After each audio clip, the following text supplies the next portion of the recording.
Buy a car.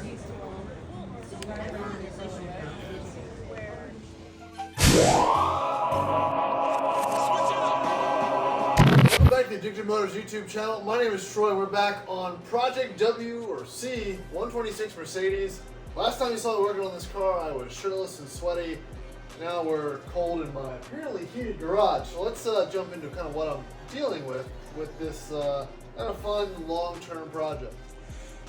So we got parts and bits and pieces. We got big pieces, we got small pieces, we've got suspension pieces, we've got belt pieces. Now, I can't promise I'm going to do all these at the same time. In fact, the lowering H&R springs, that's going to be kind of on the back burner. We'll probably replace the front shocks sooner than later. But it's these little bits that I'm kind of not more excited about, but excited to install. And one of those is the EHA valve, or module, whatever you want to call it. Kind of pricey. We're going to slap it on the distributor. I have an intermittent fuel smell that I get during acceleration when I'm blowing some type of heat or AC, and I can't determine or decipher that I have any other fuel-related leaks. And again, kind of throwing the parts can at it again. It's a pretty expensive parts, like $290 or something like that, but it's really the only thing that I can really think of or find that might lead me to come up with some results. So we're gonna put that on first. After that, and on the pile here as well, I've got a transmission mount and a rear diff mount, 5-time. We're gonna put those on as well. They're not too hard, just to remove the transmission brace and whatnot. I have this vibration on acceleration between kind of 20 and 40 miles an hour under load. Drive shaft, gebo, and all that stuff look great. So I feel like the car doesn't really have the vibration under like low load. So when the car squats, I think there's some things that aren't meshing. So that's why I'm thinking these mounts. The car's 187,000 miles on it, so I'm sure it needs to be replaced anyway. And that's what we're gonna kind of jump into today. But if you haven't noticed, the British are outside, the Germans are inside. It's been a lot of changes, not changes, but I've had to reset some electrical gremlins in the 911 required of the big scan tool. And the W126 really hasn't needed much of anything. I've just been driving it. I need to keep driving it. The more I drive, the happier it is. But the fuel smell, I mean, it's not concerning, but it's one of those things that I really want to get to the bottom of, putting the kids around and stuff in it and taking it on longer trips. I want to get that nipped. All right, here's how it comes out of the box. Like I said, it's pretty pricey for, well, it's Bosch, right? You can't really get an aftermarket unit. So this is a factory correct unit. Comes with the O-rings and the screws required. So we're gonna take the old one off, put the new one on, do the thing. Again, slight vapory fuel smell upon acceleration, only really when I'm running heater AC. So I mean, I don't see it leaking. I don't see any other leaks from the top end to the front of the engine anywhere. So we're gonna go with this.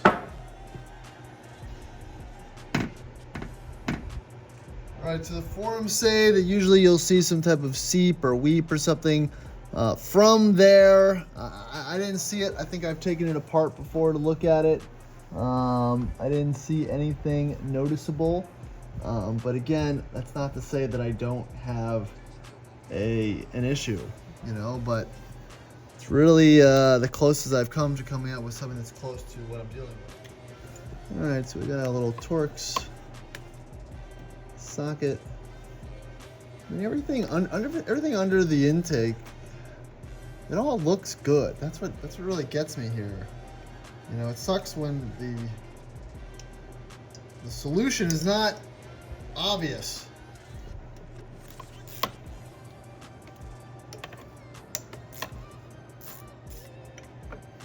There are some O-rings in there that also will need to be replaced. That pops out. Honestly, that looks great.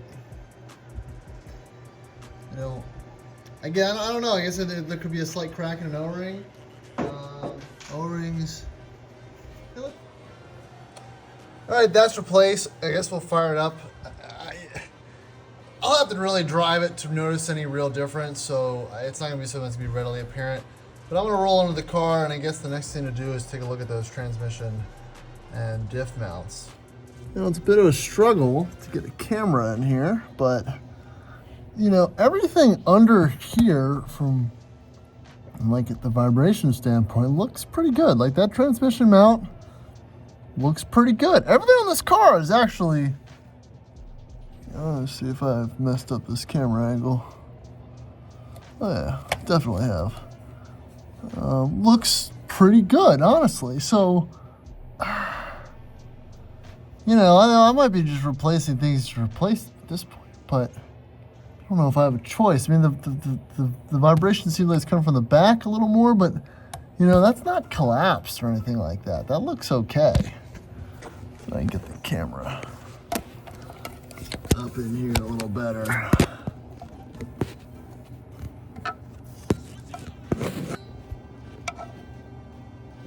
You guys can probably see that better than I can. I mean, it looks like it's intact though, you know? It doesn't even look that dry rotted, just a couple little marks. I mean, everything under the car looks pretty good. What would you do? Oh, man. All right, so I just dove on there to see the feasibility of doing that transmission mount in my garage, and I don't think I can get the car high enough off the ground to put the jack under there and have enough clearance to access the bolts to remove the cross member and separate it from the transmission, or the bushing from the transmission. So I'm gonna have to go to the shop when there's some time, and that'll definitely be at a later date. All right, so new EHA valve installed. Car fired right up. No leaks from the new valve, which is good. Idles perfectly. I don't know if I have more power yet, but the car definitely seems to be slightly more responsive. I don't know if those are symptoms or side effects of, I'm not sure what the full function of that little modulator valve, whatever you want to call it. But boy, I don't know. The car seems super smooth. It doesn't have the lumpy idle or anything anymore, so that could have been a problem. It also just likes the cold. This car does fire up and start up in the cold much better than the warm. It also needs a thermostat. I can't get the temp up in the cooler weather above 80 Celsius. It's like at 60 or 70. So that's another thing that I bought and have to replace. Yeah, even though it is 30-something degrees, I should have some more temp in the engine by now. It idled for about 3 or 4 minutes, and then I'm kind of on a highway-ish road, and I think that should just come up a little bit quicker. All right, so I want to try to continue this Mercedes video. Find another 5 minutes to do a major mechanical duty. It's good times. All right, so I'm gonna try to find some time while I'm here. I guess I have found time to do some more Mercedes work. We got the catch pan. There's like oil in here. It's not good. And we're gonna pull that thermostat out, at least try to, and slap a new one in 2 seconds because I'm pretty sure mine's stuck open. So I forgot about that. We should do that now. It'll take me longer than I think it will. So, you know, I always thought, and most of you may think, that the thermostat's located here in this housing for the 560, but it's not. It's actually there. Pull that off. 3 bolts, pop it out, make a big mess, woohoo. But first we should, depressurize the system. Yeah, that's why my heat wasn't.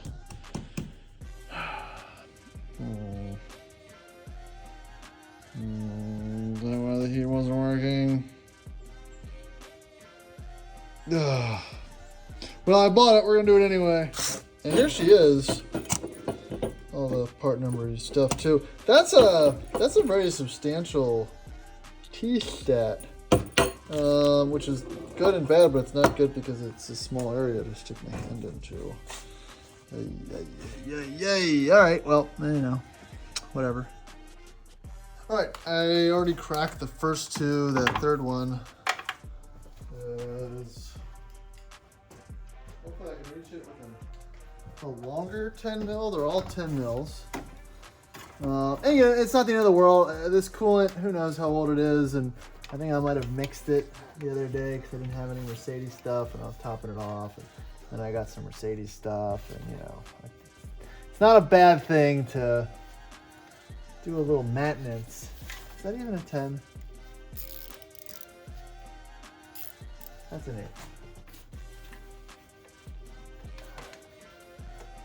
8. Ooh, man, I need like a little bit. I need a little bit more. This is gonna be fun when I go to tighten it.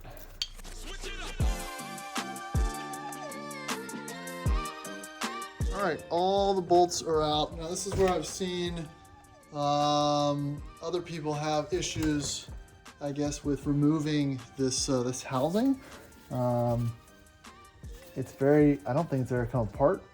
So the metal has almost fused. Yeah, like that's not just gonna pop off. I don't really want to bang on it, but I don't really know. All right, so I want to remove this top hose because I like to make a big mess. And at least hopefully give myself a little bit more access. Oh, look at that, it's going in the right place too. Now, I'm a big fan of banging on stuff with hammers, but not engine components. So we'll give this a few taps and see if it'll. Oh, there it is, yeah. Pop loose. Hey, all right.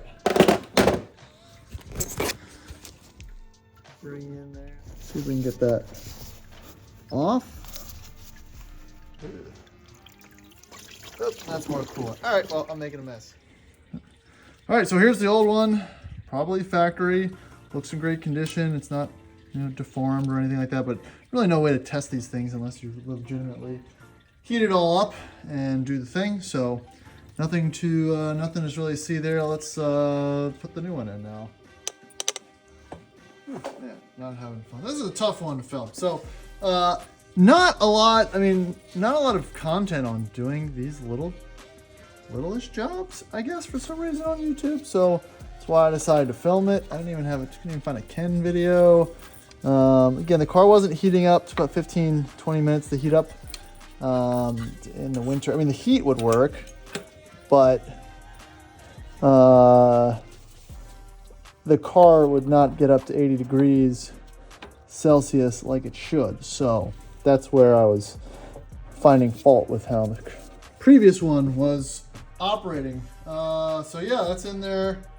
Whatever, let's tighten her up. And yeah.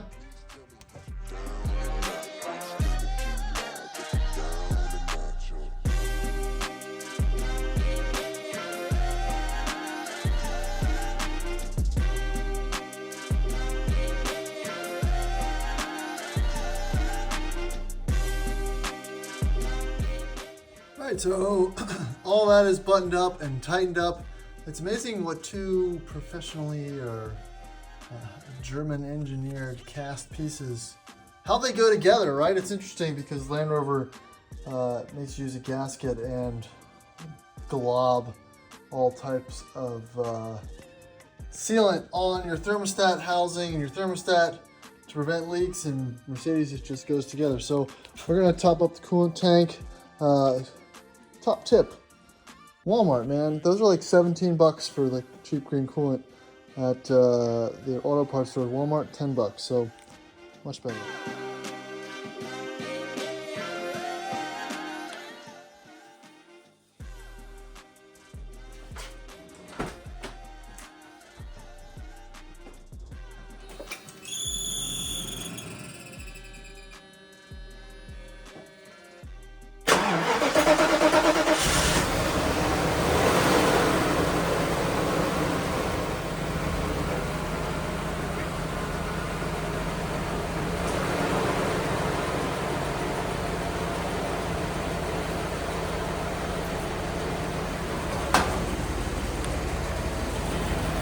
Alrighty, well, let's hope this worked. Now we're just waiting to kind of bleed the system. I got it idling, got the heat on. When I circulate all the coolant through the heater cool, I probably lost, I don't know, 3 or 4 liters of coolant by pulling those hoses. So, you know, I'm gonna let it do its thing for a little while, make sure that it circulates and see how quick it comes up to temperature now with the new thermostat.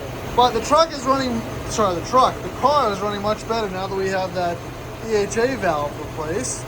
And there's so many details, like even do these hose clamps still have the Mercedes emblem on it? Like I feel like this engine was, somebody cared about it, at least at some point, which is good to know. Now we play the waiting game. Yeah, and, you know, since there's really no big bleed valve, I'm just gonna kind of burp the hose as things warm up. Maybe park on an incline. I don't even want to get this done in one night. It's probably gonna take, you know, a few cycles and a few top ups to really get the coolant circulated. There's no valve. I think there might be one on the bottom of the radiator, but I'm not gonna mess with that. I don't think the car has a problem with overheating. So, yeah, temperature's coming up. That means it's still air in the system, so gotta do a bit more bleeding. All right, trying a bit of an incline method. See if that cools things down. Let things open up a little bit. All right, a little more stable. I like that. I just put some more coolant in. Maybe it's working. Just don't want it to shoot up, you know? It's like a Land Rover, man. I'm tired of playing coolant games. It just doesn't end. Oh yeah, that dropped significantly. So I think we've got, so it's hot, then we got some circulation now. All good things. All right, now we got heat. Now the temps cooled down a little bit. This is exactly what we wanted to see. The incline, that actually did it, I think. All right, so our heat is nice and hot. Our temp gauge is good. I think there really was an issue there because it came up to temp very quickly. You know, even if the system needed to be bled, so probably gonna monitor the next couple days, make sure the coolant level stays the same. So another thing kind of checked off. There's two big ones, right? The two things that was making me not drive it as much: fuel smell, EHA valve, just like the internet said, and thermostat. Again, it didn't manifest in the warmer temperatures. When it got cold, not really getting above, you know, 60, 70 degrees Celsius was a clear sign that this California car needed a thermostat. And a quick test drive to test my work. We're still maintaining temperature, so we're gonna let it sit overnight, top it off in the morning, we're good to go. And again, the purpose of me making these videos, again, it's not the most exhilarating content, was when I can't find content for simple fixing things that I've done extensive online research for. I wanted to make a video just to document what those fixes were. So again, this one, fuel smell with no visible, noticeable leaks. Again, I sprayed things with a little starter fluid all around the injectors, everything that it said to do to try to find any type of injector leak or anything. Couldn't find anything. Looked at the EHA valve, didn't see anything leaking there or anything noticeable, but there could be some slight failure under load that I couldn't see. Replace that, no more fuel smell, good to go. The last thing was kind of not slowly coming up to temp. The heat wasn't great. Again, all this stuff that manifested in the winter. Couldn't find a great video on thermostat replacement. I didn't make a great video, but it's pretty simple. It's 3 bolts, pull it in, put it out, slap it in, top it up. So, you know, keeps me on the road, keeps a couple bucks in my pocket, and, you know, keeps the hobby alive. I don't know, it's 11 o'clock at night, so maybe I think I'm doing this right.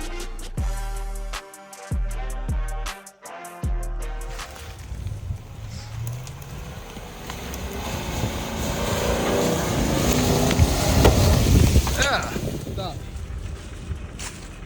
Yep. Man, that shit. That big pointy rock is right here. So back up slowly. Yep, back up slowly. More. All right, cut towards me. Yeah. And slowly come towards me. Yep.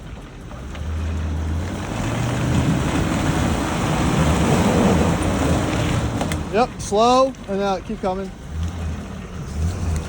Now you can go fast.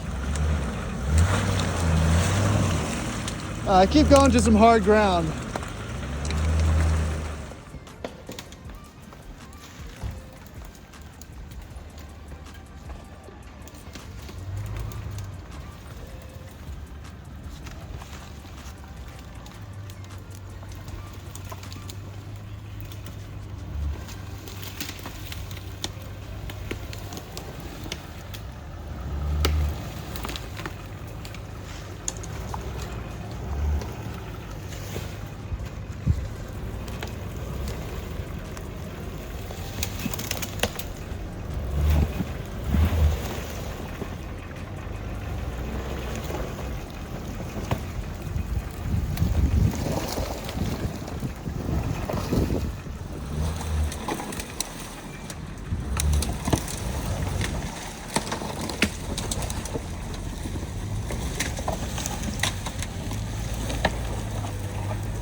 Yeah.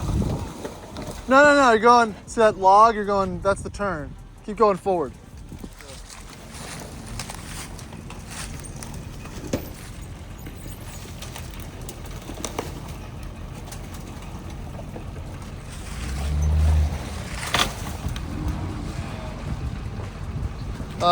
Yeah, hold on.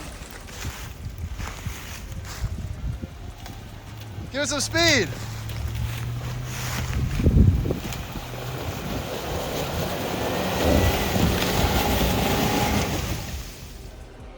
So I don't know where I'm at with this video series on the repairs needed for my 560 SUC Mercedes, but they're constant and consistent, and there's more of them. And where I'm at now is the main hydraulic line that runs from the pump there down to the main lines in the back has sprung a leak. It's a high pressure hose that kind of runs down through there and down in the back.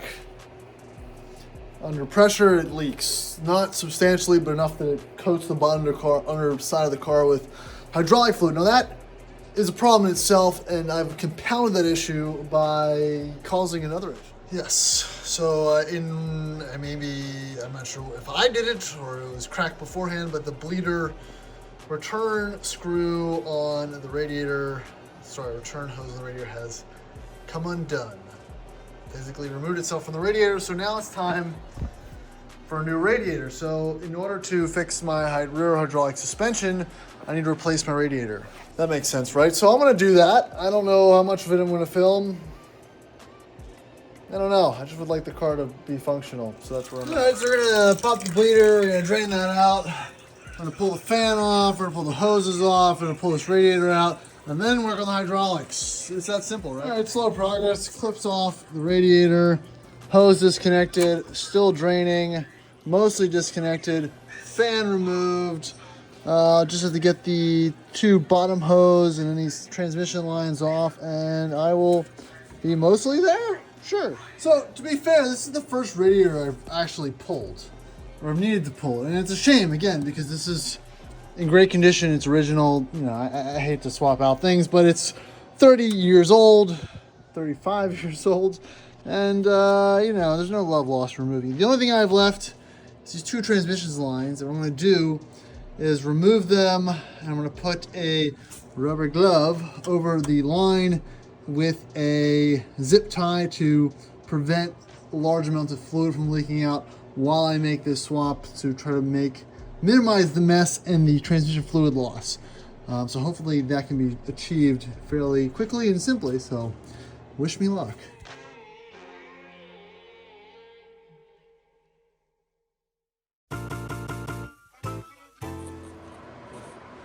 All right, so yeah, big shout out to the Monkey Wrench Mike YouTube channel for the idea with the transmission line glove zip tie idea. Kind of a game changer to minimize the mess and the destruction.